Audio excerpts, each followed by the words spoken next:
अस्सलाम वालेकुम बरहमतुल्लाहि बरकातहू। अल्लाहुम्मा सल्ली अला मुहम्मद व अला आलि मुहम्मद सल्लल्लाहु अलैहि व आलिहि वसल्लम। या हय्यु या कय्यूम बिरहमतिका अस्तगीस। अम्मा दर्द से बेहाल रोई जा रही थी। इस दौरान आंधी का तूफान एक पल के लिए भी ना थमा था। मेरा दिल मुझे कोसने लगा। मोहम्मद किताब फिरोज की बात सच थी। मैं तेजी से कमरे की तरफ भागा और एक पाक कपड़े से किताब पकड़कर बंद कर दी तो आंधी रुक गई। बाकी किताब बहुत हैरत अंगेज थी। इस तरक्की याफ्ता दौर में ये सब मेरे लिए बहुत हैरान कुन था। बाकी मेरी जरा सी बेतिहाती मखलूक खुदा की अजियत का बायस बनी थी। अब मुझे किसी तजुर्बे की ज़रूरत ना थी। अम्मा बेचारी जख्मी हो गई थी। मुझे किताब से खौफ महसूस होने लगा था। इंसानी फितरत है कि जिस चीज़ को पाने के लिए तड़फता है उसके मिल जाने पर फ़ौरन बेजार भी हो जाता है। मेरा दिल 300 बर्बाद करने पर मुझे डपट रहा था। मैंने फ़ौरन फ़ैसला कर लिया कि मैं ये किताब उस किताब फ़रोश को वापस कर दूंगा और बदले में कोई और किताब ले लूँगा। अगले रोज़ फैक्ट्री से फारग होते ही सड़क के उस तरफ चल पड़ा जहाँ वो बूढ़ा किताब फ़रोश किताबें सजाए बैठा था। मगर आज वो गोसा खाली था। मेरे ऊपर ओस गिर गई। मैं जल्द जल्द उस किताब से जान छुड़ाना चाहता था, मगर ना जाने तकदीर को क्या मंजूर था। अगले 5-6 दिन वो शख्स मुझे नज़र ना आया। बहुत से लोगों से उसके मुतालिक पूछा तो उन्होंने लाइल्मी का इजहार किया था। मैं मायूस हो गया था और उसकी तलाश तर्क कर दी थी। मैंने उस किताब को एक खाकी लिफाफे में हिफाजत से बंद करके अपनी किताबों वाली अलमारी में छुपा दिया था।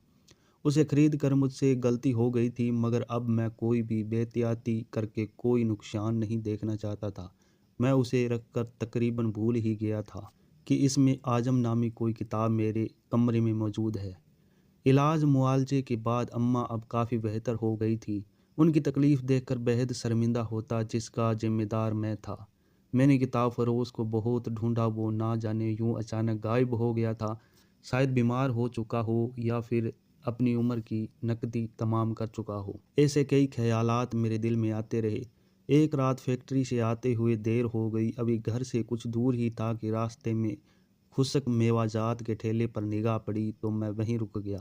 मेवाजात काफ़ी पड़े थे। गरीबों को सिर्फ मूंगफली खरीदने की इजाज़त कातिबे तकदीर ने दे रखी थी। बाकी महंगे मेवाजात तो अमीरों के लिए उतारे गए थे।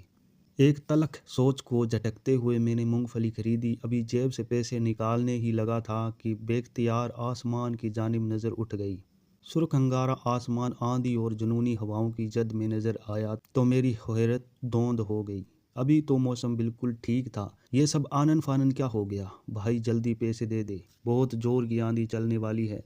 रेहड़ी वाला मौसम के तेवर देखकर उजलत में बोला और मेरे देखते ही देखते दरख्त का भारी भरकम तना टूटा और रेहड़ी वाले पर गिर गया। वो एक दिल खराश चीख मारकर गिर पड़ा। वो बहुत ज़्यादा जख्मी हो गया था। इधर उधर के लोग उसे अस्पताल ले जाने का बंदोबस्त करने लगे। मैं हैरान परेशान घर की तरफ चल पड़ा। आंधी शिद्दत इख्तियार करती जा रही थी। मैं कदम जितना आगे बढ़ा रहा था उतनी ही शिद्दत से पीछे धकेला जा रहा था। रास्ते आंधी में गुम होकर रह गए थे। मुझे लगता था कि जैसे मैं किसी रेगिस्तान में चल रहा हूँ। हर तरफ रेत ही रेत का तूफान तबाही मचा रहा था। घर के करीब पहुंचा तो एहसास हुआ कि आंधी का असल मरकज़ मेरा घर था। मैंने दरवाजे पर दीवाना वार दस्तक दी, मगर कोई खोलने ना आया। शोर ही इतना ज़्यादा था कि शायद सब अंदर खौफजदा डूब के बैठे हों। अम्मा अम्मा दरवाज़ा खोलो। मैंने दोनों हाथों से दरवाज़ा पीटते हुए आवाज़ें दी। आखिर खुदा खुदा करके दरवाज़ा खुला और मैं अपने कमरे की जानिब लपका तो मेरे कमरे का मंजर मेरे होश उड़ा गया। मेरी छोटी बहन के हाथ में वही किताब इसमें आजम थी जिसके मुताले में वो महफ थी। मेरे तो पैरों तले ज़मीन डोल गई। ओ तो ये सब इस किताब की कारस्तानी थी। यह ख्याल जहन में कूदा तो मैंने झपट कर बहन के हाथ से किताब ली तो उसकी महवियत टूटी। किसने कहा था बगैर इजाज़त मेरी अलमारी से किताब निकालो? बोलो, मैंने उसे गुस्से से झंझोड़ते हुए पूछा तो बेखौफ ज़दा होकर रोने लगी। वो भी मेरी तरह मुताले का शगफ रखती थी और मेरी इजाज़त के बगैर भी मेरी किताबें अक्सर पढ़ लेती थी और मैंने कभी उसे टोका नहीं था। मगर आज बात दूसरी थी और वजह मैं उसे नहीं बता सकता था, जो अभी मेरी समझ में नहीं आ रही थी। भाई गलती हो गई, अब नहीं छेड़ूंगी आपकी कोई किताब। वो बेचारी सहम कर बोली। वे तो यही समझ रही थी कि मैं उसे किताबों को हाथ लगाने से मना कर रहा हूँ। हालांकि मैं उस पुरस्कार किताब को हाथ लगाने से मना कर रहा था। आंधी मुकम्मल तौर पर रुक चुकी थी, हर तरफ सकूत ही सकूत छाया था। आधी रात बीत चुकी थी, मगर उस गरीब रेहड़ी वाले का ख्याल मुझे सोने नहीं दे रहा था। अम्मा के बाद ये दूसरा शख्स उस किताब को गलत तरीके से इस्तेमाल करने पर शिकार हुआ था। मेरा दिल एहसास नदामत से मुझे चैन नहीं लेने दे रहा था कि वो गरीब शख्स ना जाने कब तक तकलीफ़ उठाएगा। रह रहकर उसकी अजियत मुझे गमज़दा कर रही थी। मुझे लगता था कि उस किताब को हिफाजत से अलमारी में रखकर मैंने मुसीबत वाले गार के दहाने पर पत्थर रख दिया था, मगर यह मेरी गलतफहमी थी। कोई भी मेरी गैर मौजूदगी में उसे निकाल कर पढ़ सकता था और नतीजा किसी न किसी तबाही की सूरत में निकलता। मेरे दिल में उल्टे सीधे ख्यालात आने लगे कि उस किताब को अब जला दूं या फिर दरिया में फेंक आऊं। अभी इन्हीं सोचों में था कि अजाने फजर की सहर बुलंद हुई तो मैंने वजू की और नमाज अदा की। किताब अभी भी मेरे सरहाने नीचे पड़ी थी। सोचा बावजूद तो हूँ, अब पढ़कर देखता हूँ। दिल में खौफ लिए लरजते हाथों से किताब थामी। सारा ध्यान उस तूफान की तरफ था जो एकदम और ना जाने कहाँ से आ जाता था। दिल बुरी तरह से धड़क रहा था, मगर आज ना तो तूफान आया और ना ही आंधी। मेरा खौफ कुछ कम हुआ। उस बूढ़े शख्स की बात की तस्दीक हो चुकी थी कि बावजूद किताब को पढ़ना अवलिन शर्त थी। मैंने किताब का मुताला शुरू किया। वो मुख्तलिफ वज़ाइफ से भरी हुई थी, बहुत से जलाली वज़ाइफ जो बहुत जलीलुल कदर औलिया इकराम के थे। मुसन्निफ़ ने किसी खजाने की तरह उस किताब में महफूज किए थे। दिली मुराद बराए पसंद की शादी, औलाद नूरीना का हसूल, ज़ियारत अरवा, कशफुल कहूर, रोजी और इसके तीर बहदफ वज़ाइफ और अमलियात। एक रात, 3 रातों या फिर 11 रातों के वज़ाइफ तहरीर थे। साथ ही उनकी शराइत और एहतियात, तर्क जमाली और तर्क जलाली के साथ अदाई की ज़कात का भी जिक्र मुफलस अंदाज में किया था। दिल से कम होता खौफ मेरी किताब में दिलचस्पी बढ़ा गया। यह किताब खासी करामाती थी और शर्त बहुत मामूली थी, यानी बावजू होना ज़रूरी था। मेरा रोज़ का मामूल बन गया था। इशा की नमाज़ पढ़कर हाजत जरिया से फरागत के बाद किताब लेकर बैठ जाता। किताब में एक अजीब सी कशिश थी। जब तक पढ़ ना लेता मेरा दिमाग उसी में अटका रहता। किताब में वज़ाइफ और उनके संपार्द का जिक्र खूबसूरत और दिलचस्प अंदाज में किया गया था। गोया उसका लफ्ज़ मुझे पुकारता था, बुलाता था। कई दफ़ा इरादा करता था कि छोटा मोटा वजीफ़ा शुरू करूँ, मगर फिर इरादा तर्क कर देता था। मगर चंद दिनों बाद ही एक मुश्किल ने मेरे इरादे को हवा दी। फैक्ट्री में बहुत से मुलाजमीन को निकाला जा रहा था, उनमें मेरा नाम भी शामिल था। मेरे पास ना कोई सिफारिश थी और ना ही पैसा जो मेरी नौकरी बच जाती। सो इस घड़ी में इसमें आजम को मददगार पाया। 3 रातों का छोटा सा वजीफ़ा मुकर्रर किया और तकरार भी शुरू कर दी। सब शराइत के साथ ज़कात भी अदा कर दी। अभी एक ही दिन गुजरा था कि चमत्कार हो गया। उस फहरिस्त में से अचानक ही मेरा नाम निकाल दिया गया, जिनको फैक्ट्री से निकाला जा रहा था। मैं हैरान भी था और खुश भी। हर कोई मुझे रस व हसद से देख रहा था। मेरे हाथ गोया नुस्खा कीमिया लग गया था।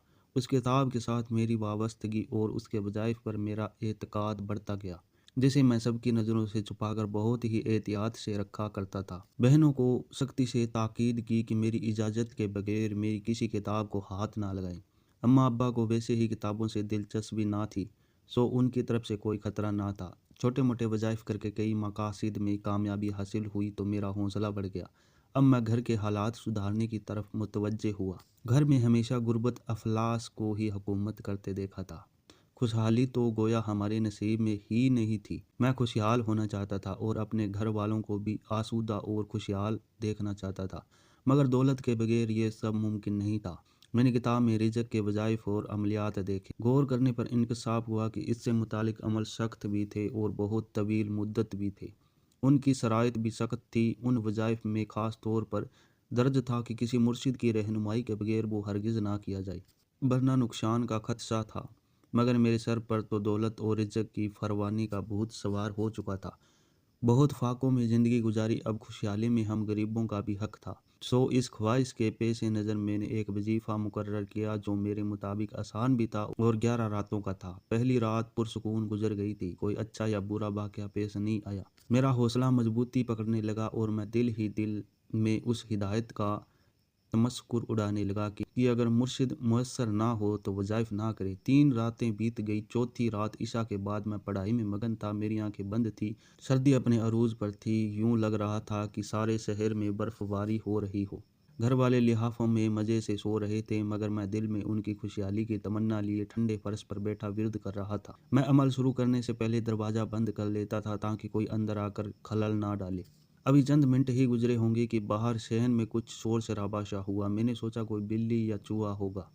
मैं मुसलसल पढ़ता रहा, मगर बाहर यूं महसूस होने लगा जैसे एक से ज़्यादा लोग मौजूद हों। शायद घर वाले कोई काम कर रहे हैं, मैंने सोचा, मगर अगले ही लम्हे शोर में तेजी आती गई कि मेरी सारी यकसुई गारत हो गई। मुझे खौफ था कि कहीं तादाद गलत ना हो जाए, कि कोई नुकसान ना हो जाए।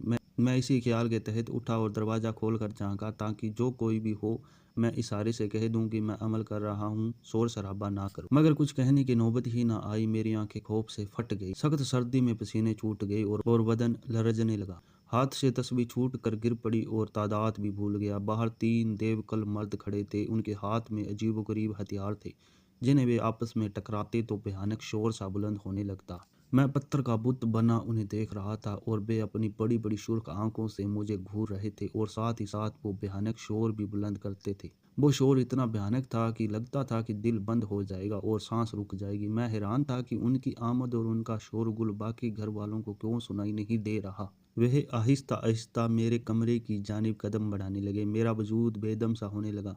मैंने फौरन कमरे का दरवाज़ा बंद कर दिया और खौफज़दा सा होकर एक कोने में दुबक गया। मुझे रोना आ रहा था। उनकी खौफनाक मौजूदगी दिल लरजा रही थी। मेरा दिल कह रहा था कि अभी वे दरवाज़ा तोड़कर अंदर दाखिल होंगे और मुझे मार देंगे।